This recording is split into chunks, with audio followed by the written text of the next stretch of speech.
آج انڈیا، پاکستان اور سری لنکا میں بہت سی چھوٹی قومیں ہیں جو چاہتی ہیں کہ وہ اپنی قومی ریاست قائم کریں، اور اس کوشش میں لاکھوں لوگ ہلاک ہو چکے ہیں۔ ہمیں اس کو کن نظروں سے دیکھنا چاہیے؟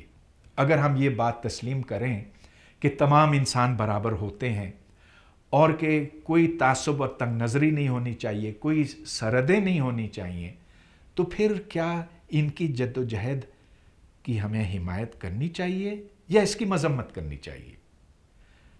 اگر ہم انڈیا کی طرف نظر کریں تو وہاں کشمیریوں نے ایک طویل عرصے تک انڈیا کے خلاف جد و جہد کی ہے، اور اس کوشش میں کہ وہاں مسلمان کشمیری اپنی ریاست قائم کر سکیں یا اس کا الحاق پاکستان سے ہو۔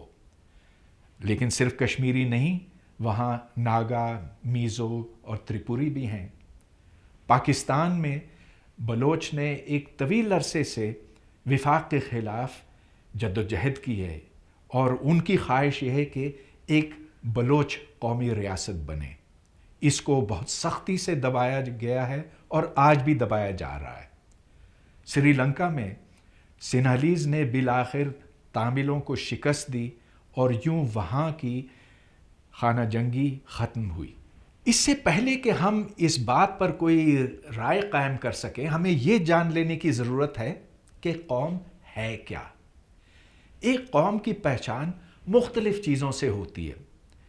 ان میں کوئی اہم باتیں مشترک ہونا ضروری ہے، بالفرض مذہب یا زبان یا ثقافت یا ایک سوچ کا انداز یا ان کی تاریخ۔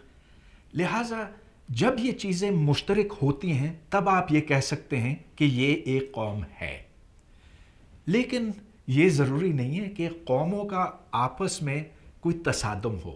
مثال کے طور پر سوئٹزرلینڈ میں 3 مختلف مذاہب ہیں، پروٹسٹنٹ، کیتھولک اور یہودی۔ وہاں 3 مختلف زبانیں بولی جاتی ہیں، لیکن سوئٹزرلینڈ نہایت ہی پرامن ملک ہے اور وہاں لوگ امن و آشتی کے ساتھ رہتے ہیں۔ وہ صرف اپنے مستقبل کا سوچتے ہیں، وہ اس کوشش میں نہیں ہے کہ کسی سے دشمنی کریں۔ اس کے برعکس مشرقی پاکستان اور مغربی پاکستان میں مذہب ضرور مشترک تھا، لیکن کبھی مغربی پاکستان اور مشرقی پاکستان میں یہ احساس نہیں تھا کہ وہ دونوں ایک ہی قوم کے ہیں۔ لہٰذا ان کے درمیان فرق بڑھتا چلا گیا اور بالآخر یہ خانہ جنگی کی صورت اختیار کیا، جس کے نتیجے میں لاکھوں بنگالی قتل ہوئے، اور آج بھی بنگلہ دیش کے عوام پاکستان کا حصہ نہیں بننا چاہتے ہیں۔ حالانکہ قوم اور قومی ریاست کو ہم معنی سمجھا جاتا ہے، لیکن دراصل یہ 2 بالکل مختلف چیزیں ہیں، اور یہ فرق میں واضح کرنا چاہتا ہوں۔ ایک قوم ان لوگوں پر مشتمل ہے جن میں کوئی چیز مشترک ہے، مثلا مذہب یا زبان یا روایات وغیرہ، اور یہ ایک طویل عرصے سے وجود رکھتی آئی ہے۔ اس کے برعکس ایک قومی ریاست تو بس بنتی ہے اور پھر بعض دفعہ ٹوٹتی بھی ہے۔ اگر دنیا کے نقشے پہ آپ آج ایک نظر ڈالیں تو آپ کو تقریباً 190 ایسے ملک نظر آئیں گے جو اقوام متحدہ کے ارکان ہیں، لیکن اگر پہلی جنگ عظیم کے وقت آپ دنیا کا نقشہ دیکھتے تو آپ کو صرف 40 یا 45 ایسے ملک دکھائی دیتے جو اس وقت لیگ آف نیشنز کے ارکان تھے۔ قومی ریاستیں بنتی ہیں اور پھر بعض دفعہ ٹوٹ بھی جاتی ہیں۔ مثال کے طور پر سوویت یونین جو دنیا کے طاقتور ترین ملکوں میں شمار ہوتا تھا، ٹوٹ پھوٹ گیا، اور باوجود اس کے کہ اس کے پاس 30,000 سے زائد ایٹمی اسلحے تھے اور وہ ایک سپر پاور کہلاتا تھا، آج وہ مختلف ملکوں میں مختلف قومیتوں میں بٹ گیا ہے۔ اس کا سبب اس کی اقتصادی بدحالی تھی۔ لیکن سوویت یونین کے علاوہ دیگر ملک بھی ہیں، مثلا یوگوسلاویا جو یورپ کے بڑے ملکوں میں شمار ہوتا تھا، لیکن آج اس کا نام و نشان تک نہیں ہے۔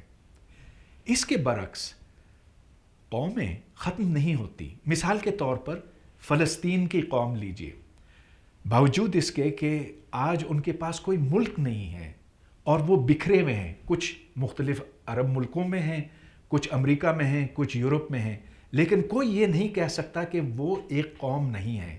انہوں نے اپنا تشخص قائم رکھا ہے. یہی بات کردوں کے اوپر صادق آتی ہے، گو کہ یہ بٹے ہوئے ہیں، کچھ ترکی میں ہیں، کچھ شام میں، کچھ عراق میں، کچھ ایران میں، لیکن یہ بھی بطور قوم آج بھی موجود ہیں. اور یورپ کو دیکھیے جہاں روماز ہیں، روماز یورپ کے مختلف ملکوں میں بکھرے ہوئے ہیں، لیکن وہاں بھی ایک قومی تشخص ہے. تو یہ ایک حقیقت ہے کہ قومیں اپنا تشخص قائم رکھتی ہیں، کہ وہ اکٹھے رہتی ہیں، اور یہی سبب ہے کہ یہ اتنی مضبوط چیز ہے کہ صدیوں کے بعد بھی یہ نہیں ختم ہوئی.